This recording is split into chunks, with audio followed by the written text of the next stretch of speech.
തിരുവനന്തപുരത്ത് കാണാതായ വിദ്യാർത്ഥിയുടെ മൃതദേഹം കണ്ടെത്തി. വെഞ്ഞാറമൂട് സ്വദേശി അർജുന്റെ മൃതദേഹമാണ് കണ്ടെത്തിയത്. സമീപത്തെ ആളൊഴിഞ്ഞ വീട്ടിലെ കിണറ്റിൽ നിന്നുമാണ് മൃതദേഹം കണ്ടെത്തിയത്.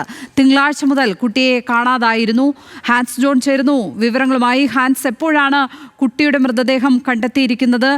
എന്താണ് ഈ മരണകാരണം എന്നുള്ളതാണ് മനസ്സിലാക്കുന്നത്?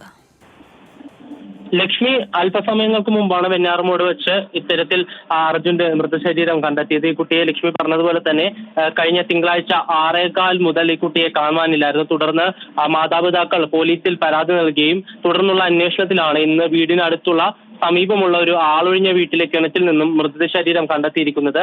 പ്രാഥമികമായി പോലീസ് പറയുന്നത് ജീവനൊടുക്കിയതാണെന്നാണ്. മറ്റു വിവരങ്ങളൊന്നും പോലീസിന് ലഭ്യമായിട്ടില്ല. എന്തായാലും നിലവിൽ ഫയർഫോഴ്സും പോലീസും ചേർന്ന് മൃതശരീരം കിണറ്റിൽ നിന്ന് മുകളിലേക്ക് എടുക്കാനുള്ള ശ്രമം തുടരുകയാണ്. ഇതിനുശേഷം പോസ്റ്റ്മോർട്ടം നടപടികൾക്കായി മെഡിക്കൽ കോളേജിലേക്ക് മൃതശരീരം കൊണ്ടുപോകും. എന്തായാലും വെഞ്ഞാറമൂട് സ്വദേശികളായിട്ടുള്ള അനിൽകുമാറിന്റെ മായയുടെ മകനാണ് മരിച്ച അർജുൻ. ലക്ഷ്മി.